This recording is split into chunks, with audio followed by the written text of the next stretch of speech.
Satu lagi pertanyaan yang akan dijawab oleh Ustadz Fahmi Salim atas nama Cip Cip. Nah ini aneh-aneh nih pertanyaan nama netizen nih ya. Assalamualaikum Ustadz, saya mau bertanya dalam pandangan agama ini bagaimana proses gosip atau gibah dapat menghapus pahala amal kebaikan seseorang? Apakah benar pahala bisa berpindah kepada orang yang digosipkan? Silakan Ustadz Fahmi. Baik, terima kasih. Al-Quran menyatakan dengan tegas wala yaghtab ba'dukum ba'dha ayuhibbu ahadukum ayyakula lahma akhihi maitan fakarihtumu. Jangan kamu itu menggibah orang lain.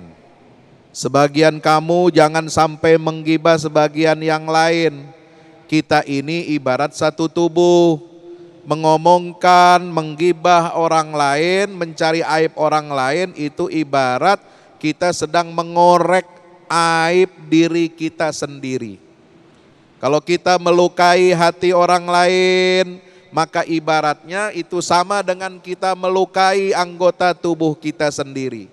Makanya diumpamakan di situ dalam Al-Quran, ayuhibbu ahadukum ayyakula lahma akhi maitan fakarihtumu. Mau enggak kalian, salah satu di antara kalian, apakah mau kalian itu memakan bangkai saudaranya sendiri? Fakarihtumu, kalian pasti enggak mau. Makan daging bangkai orang itu kita enggak suka. Bangkai binatang yang halal saja kita wajib menjauhi karena itu barang haram. Apalagi bangkainya manusia, apalagi bangkainya manusia itu adalah saudara kita, sesama muslim dan mukmin. Maka itu Nabi SAW menyatakan apa? Ya, nanti ketika Nabi itu pernah bertanya, siapa orang yang bangkrut di antara kita ini? Ya, jawabannya kan macam-macam. Bangkrut itu orang nggak punya duit, nggak punya dinar, nggak punya dirham, nggak punya tabungan, jatuh PHK, ketimpa tangga, udah habis. Tapi kata Nabi, orang muflis, orang bangkrut itu siapa? Orang yang suka mukul orang yang nyakitin hati orang yang menuduh, memfitnah orang lain. Nah ini jangan-jangan masuk bagian ghibah itu, kita khawatir dia masuk ke dalam bagian kita menyakiti hati orang, kita mendustakan orang lain, kita menuduh orang lain berbuat sesuatu yang tidak pada tempatnya. Maka Nabi SAW mengatakan bagaimana?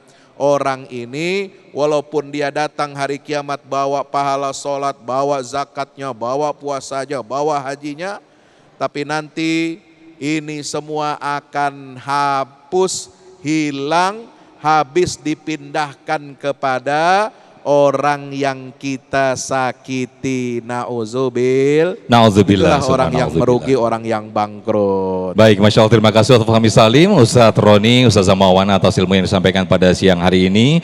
Mudah-mudahan kita semua terhindar dari sifat ataupun lingkungan gosip ataupun ghibah.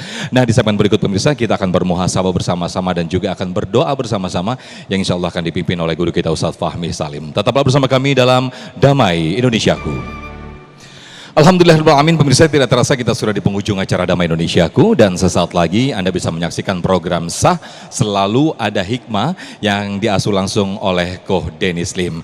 Dan mewakili kru yang bertugas akhir kata, saya Muhammad Sofyan pamit undur diri. Wabillahi taufik wal hidayah. Wassalamualaikum warahmatullahi wabarakatuh. Acara yang dipersembahkan oleh Sarung Wadimor, tentu sarung kita, serta didukung oleh Luwak White Coffee. Bapak Ibu hadirin hadirat yang dirahmati Allah Ta'ala, waktunya kita senantiasa bermuhasabah kepada Allah. Muhasabah mengingat kekurangan-kekurangan dan aib diri kita. Wal asri innal insana lafi khusrin. Adab kita ketika kita hendak mengakhiri majelis, dulu ulama kita, salafus saleh kita senantiasa apa? Mereka membaca surat wal asri, bukan karena tanpa sebab, Justru dengan wal asri ini kita diingatkan pentingnya kita muhasabah, menjaga diri, mengukur diri, menghitung berapa banyak waktu yang kita habiskan, apakah untuk beribadah, apakah untuk berzikir, apakah untuk hal-hal yang positif dan bermanfaat yang mendatangkan pahala dan kebaikan buat kita, atau malah kita justru habiskan waktu kita ini dalam kubangan dosa-dosa dan maksiat. Mari kita senantiasa bermuhasabah, karena manusia, kata Allah, semuanya berada dalam kerugian kecuali 4 golongan manusia yang akan selamat. Mereka yang beriman, yaitu mengenal Allah, mengenal kebenaran. Mari kita gunakan waktu dan kehidupan kita untuk mengenal Allah. Yang kedua, ketika kita mengamalkan yang hak, yaitu wa'amilus salihat. Ayo kita gunakan hidup kita. Daripada kita sibuk ngomongin orang, kita sibuk menyakiti orang, mencari mengorek-ngorek aib orang, maka mari kita sibuk untuk mengamalkan amal yang soleh. Insya. Yang ketiga yaitu dengan cara apa? Mengajarkan yang hak, menyebarluaskan yang hak, menyebarluaskan ajaran-ajaran yang benar, sehingga kita mendapatkan pahala di setiap langkah dan tindakan orang yang kita berikan petunjuk kepada mereka. Dan yang terakhir, yang keempat adalah ketika kita mau bersabar di atas kebenaran, saling nasihat menasehati, saling kita menahan dan menjaga diri kita agar kita terjauh dari sifat-sifat tercela, dari hal-hal yang dapat membahayakan diri kita, seperti penyakit ghibah yang dibenci oleh Allah Subhanahu wa taala. Mari kita berdoa kepada Allah. Astaghfirullahalazim, astaghfirullahalazim, astaghfirullahalazim. Alhamdulillahi rabbil alamin. Allahumma salli ala Muhammad wa ala ali Muhammad.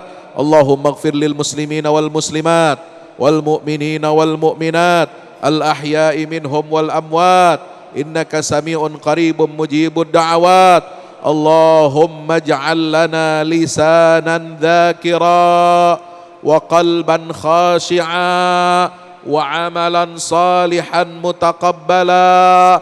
Allahumma waffiqna lima tuhibbu wa tarda. Allahumma ati nufusana taqwaha wa zakkiha anta khairu man zakkaha fa innaka ya rabbana anta waliyuha wa maulaha. ربنا اغفر لنا ولإخواننا الذين سبقونا بالإيمان ولا تجعل في قلوبنا غلا للذين آمنوا ربنا إنك رؤوف رحيم. Jangan lupa kita doakan untuk saudara kita umat Islam yang tertindas di Gaza, Palestina. Ya Allah, berikanlah keselamatan kepada Masjidil Aqsa. Berikanlah keselamatan kepada saudara kami yang masih hidup di Gaza, Palestina. Ya Allah, kembalikanlah apa yang hilang dari mereka, ya Allah. Ya Allah, berikan kepada mereka kehidupan yang layak, kehidupan yang mulia di dunia dan di akhirat. Rabbana atina fid dunya hasanah wa fil akhirati hasanah wa qina adzabannar. Wa sallallahu ala Muhammadin wa ala alihi wa sahbihi wasallam.